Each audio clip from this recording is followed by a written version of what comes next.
What's up, YouTube? It's your boy JB, and I'm here tonight with the review for Games People Play. This is season 1, episode number 7, and it was titled Persons of Interest. So, you guys, I think we might have only like maybe 4 more episodes. I think it's going to episode 10, 7, 8, 9. I think we're going to episode 10. I'm not positive, but I know we only got a few more episodes left of this season. So, you guys, without further ado, we're just going to go ahead and jump right into the video for this week.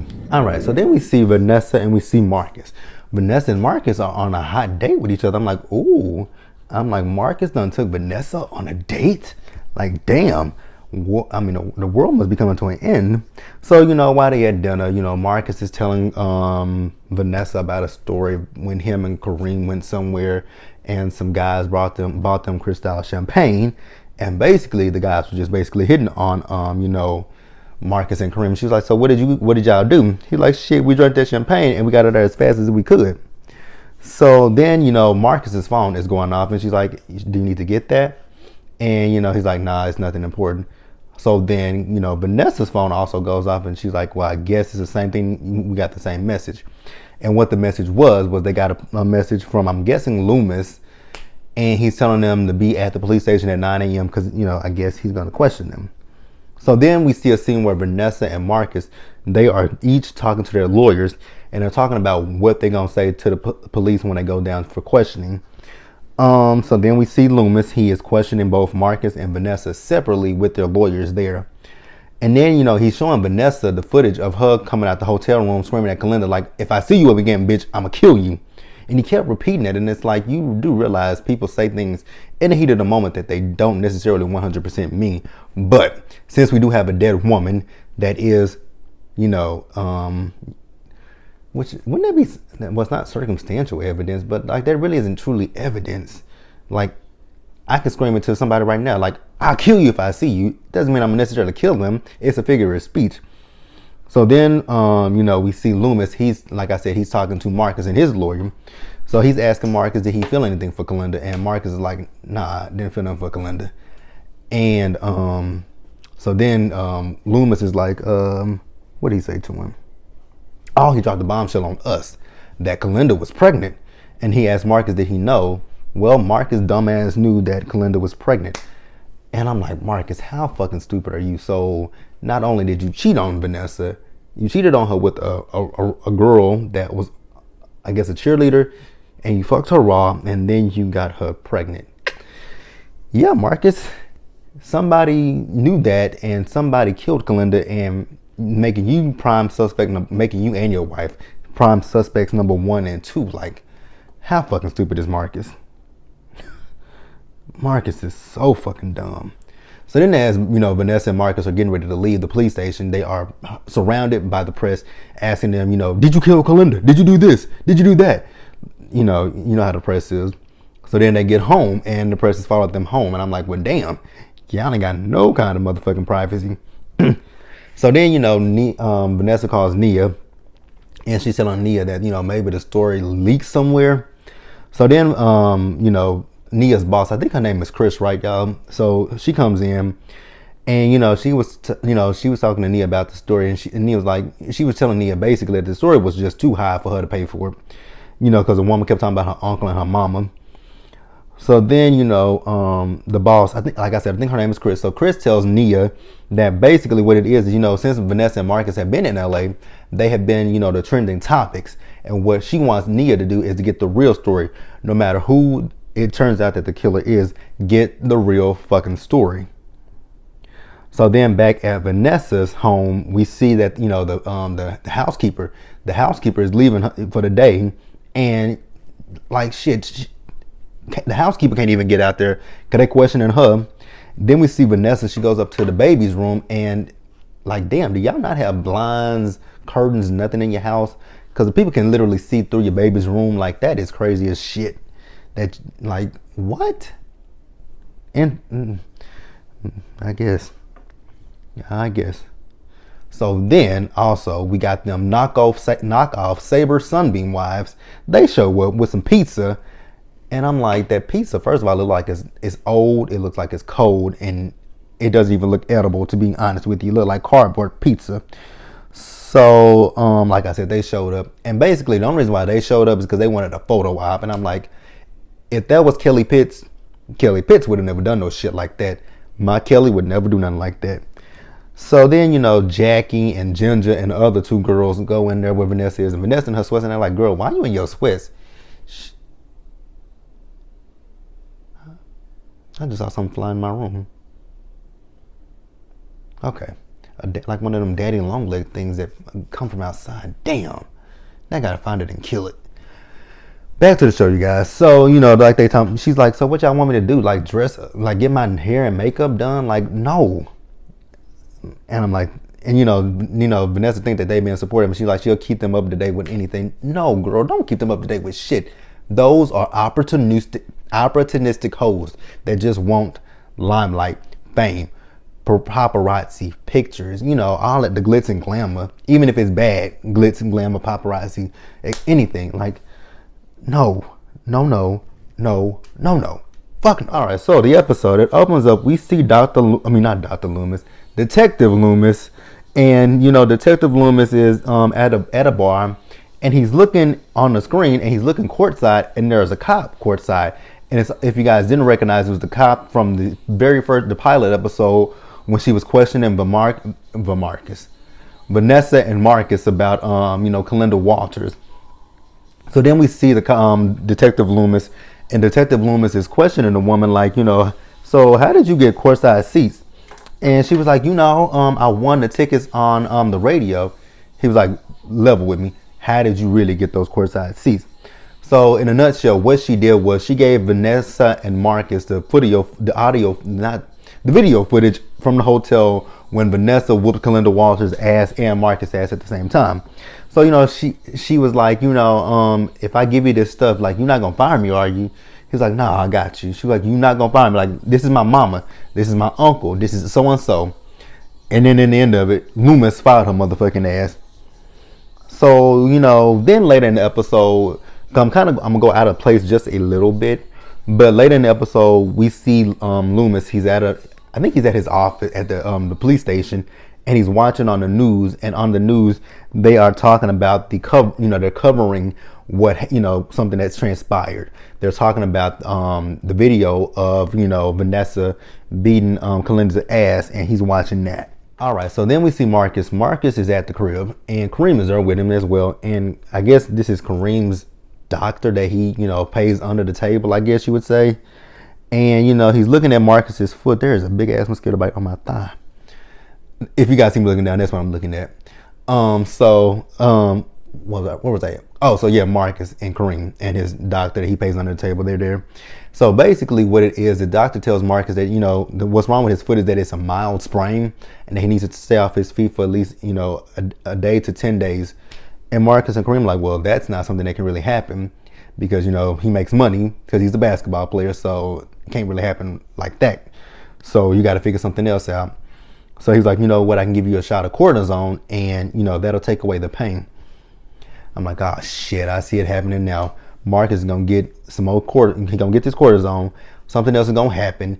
He's going to have the doctor come over again and he's going to get addicted to drugs. And I'm like, I can see that coming right on down the line. I just see it.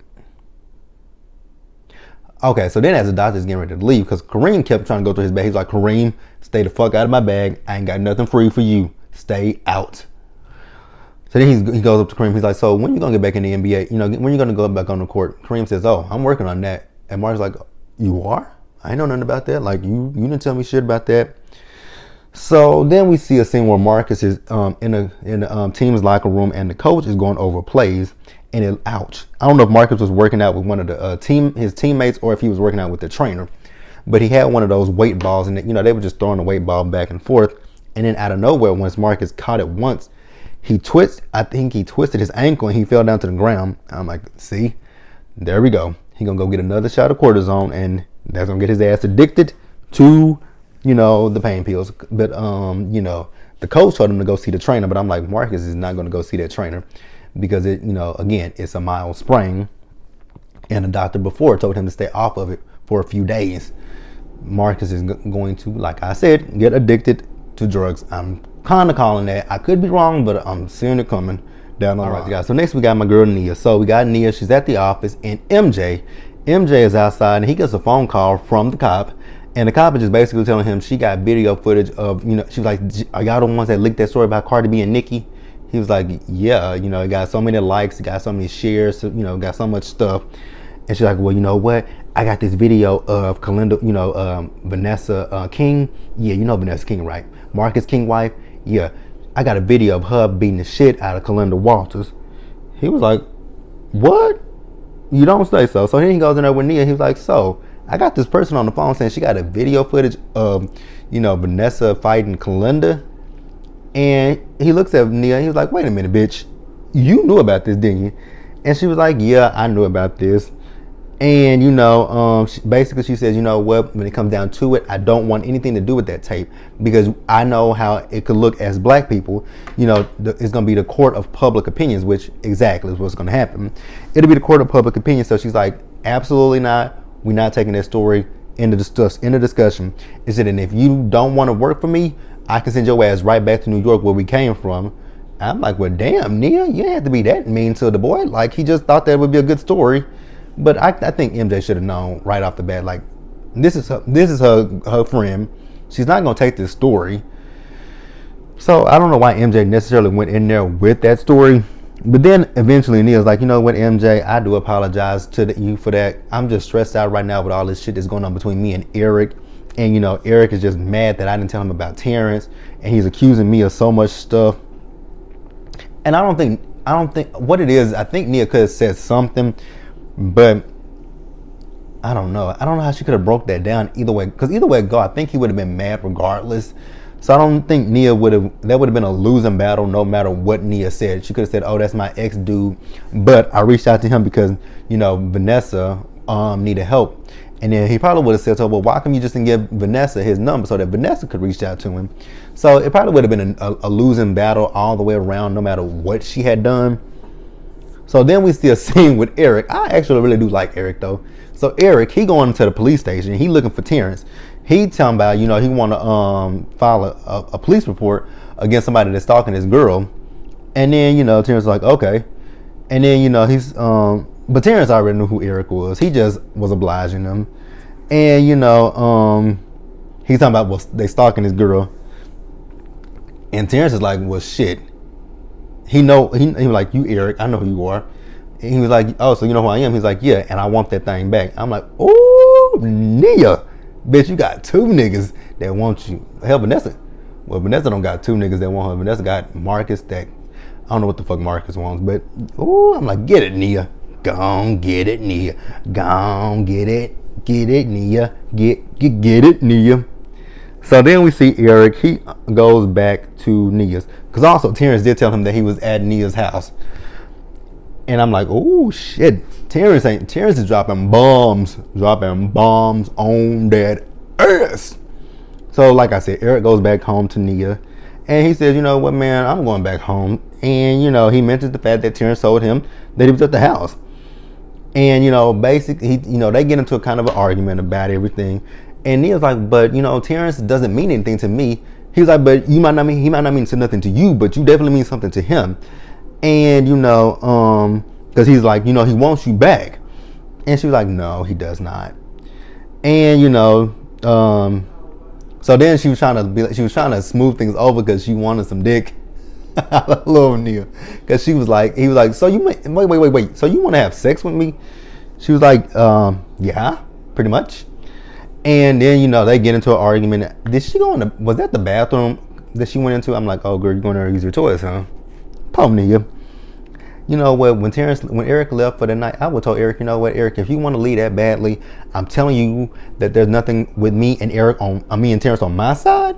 If you don't want to believe me, your girlfriend, then it might be best for you to go back home. But then he probably would be like, oh, so now you want me to go back home so you can be with that nigga, huh? You know what? And that's exactly probably what it would have been. And when he would have left, I would have I would have been like, what's up? What up, Terrence? Hey, it's Nia. What are you doing? Oh, okay. You ain't got nothing going on tonight, huh? Eric went back home, just a little lonely. think somebody's outside of my door. Oh my God, I heard something. Can you come over? I need help. And then when you come over, what's up? What you want? You want this? Come get it. Like, that would have been something I would have done. Like, I would have played the damsel in distress just to get some from Eric if I was Nia. Terrence, this bitch, I'm turning into Vanessa. I am turning into Vanessa, and that was an accident. That wasn't purposely done. So then we see Nia, and she's talking to Terrence, and he's basically telling Nia that the video of Vanessa is not really a good look for Vanessa right now, because again, it's the court of public opinion, and people believe, seeing that video, knowing that Kalinda Walters is dead, and we also know that Vanessa beat her ass and told her if she saw her again that she would kill her, is not really looking good for Vanessa at this point in time. But then Terrence also tells Nia that Detective Loomis is also looking into someone else. And he tells her that he's looking into Roxanne, who Kalinda used to work for. It's like not Kalinda, but Roxanne. The name sounds so familiar. She's like, oh, wait a minute, that is Layla's agent or manager or whatever. He was like, well, she's not really that. I mean, she's a manager of sorts, but not that kind of manager. And then he also tells her that Kalinda was pregnant. And she's like, well, did Marcus know? He said, yeah. She says, does Vanessa know? No, she don't know. And then she was like, well, do I tell her? He's like, shit, that's up to you. Shit, that's your friend. That ain't my friend. And yeah, that is your friend. For friend. Oh, and then she also does apologize to him about Eric's actions. She's like, man, it's all good. I understand it. If it was me, I'd do the same thing. But you know what though? I do want that shit back. I'm like, oh, Nia, drop the panties. Girl, pull them panties down, pull them to the side, whatever the fuck you gotta do. Be like, Terrence, take me right here, right motherfucking now. That's why I mean, come on, Nia, you want it. You need some dick. Go ahead, get it in. Because obviously Eric is not gonna give it to you. Just saying. So then we see Nia again, and she is with Vanessa. So, she's telling Vanessa about her issues with, Eric and Terrence, and how, she loves Eric, but she's not sure if she's really ready 100% to be done with Terrence. So then, Nia does tell Vanessa that Kalinda was pregnant, and Kalinda, she's like, God damn, the bitch was pregnant? Shit. And so then Vanessa is telling, Nia that she saw Layla at the police station, and how she feels like Layla is up to no fucking good, and she feels like Layla is, doing this, talking to Loomis for more money. And then, Nia's like, I don't know about that. Like, I just don't see that being the case. So then she's like, well, you know what? I'm going to reach out to her, and we're going to see what's up with this. All right, you guys. And lastly, we're going to talk about Layla. So we saw Layla. She went to where Roxanne was, and the girl from the first episode, when she was doing that audition, she's like, oh, Golden got to LA. I didn't know you was gonna be here. She's like, bitch, I ain't got time for you today. Fuck off. So then she goes up to Roxanne, and she's like, Roxanne, where the fuck is Susie? She's like, Susie? I don't know a Susie. She said, bitch, play with me if you want to. I'll tell all these girls what you really be doing. She's like, oh, Susie, I think I do know a Susie. Let's go over here and talk. So basically, Roxanne put it down for her, like, the people that I work for, they work by code of ethic. And if you don't follow that code of ethic, you could end up just like what Susie is, dead. Someone with the fishes, kicking up daisies. She got, cement blocks on the feet in the bottom of the in the river, like dead. Dead as a doorknob. Dead as a doornail. The bitch is not coming back. And I actually really kind of did like Susie, but Susie is, like I said, Susie is dead. No ifs, ands, or buts about it. And, yeah, she just tell her she's lucky she's not dead. So then we see Layla, and she was at the police station. She was talking to Detective Loomis. Loomis thought that she was there to tell her more information about Marcus and Kalinda, but she's like, no, that is not why I'm here. I have a friend. Her name is Susie, and she's missing. He was like, what is Susie's last name? She's like, I don't know her last name. I just know Susie. She goes by Susie Q. He was like, Susie Q, huh? can't really help you on that one. She's like, well, I thought that you asked me about Roxanne, and just like Kalinda, Susie works for Roxanne, and I thought you would be able to help me. He was like, come on, let's go to my desk and let's have a conversation. So then we see later we saw Nia FaceTimed Layla, and Layla's like, girl, I thought I was your friend, so what the fuck you calling me for? And she was like, I just wanted to know, what were you doing at the police station? And then, she tells her like, well, I was there because my friend Susie Q is missing. And, she worked for Roxanne just like Kalinda Walters did. And, she was like, well, you can come by tomorrow morning. So then we see her the next morning, and she is, cleaning up her apartment, and there's a knock at the door. So when she goes and answers the door, she didn't answer the door. She told him to come in because she was under the impression that it was Nia coming to the door. And she says, come on in, find a place to sit down wherever you can. And she walks, by the door, and somebody grabs her from behind and takes her out. And then later we see her in the back of a truck, gagged and tied up. I'm like, see, playing games with people. Like, you might be ending up like Susie Q pretty soon, swimming with the fucking fishes. But you guys, that was the episode. Like the video, leave your comments, subscribe to the channel, and I will see you guys later. Oh, and also to the people who do watch my Black Ink Crew reviews, I will be doing Black Ink Crew review. So Black Ink Crew, that's probably gonna come tomorrow. I really couldn't stomach that episode tonight because I saw Rachel and I saw Lily in the same episode, and in the way that Ryan and especially the way Van was treating Bella, I did not agree with that shit at all. So I will see you guys tomorrow for Black Ink Crew Chicago.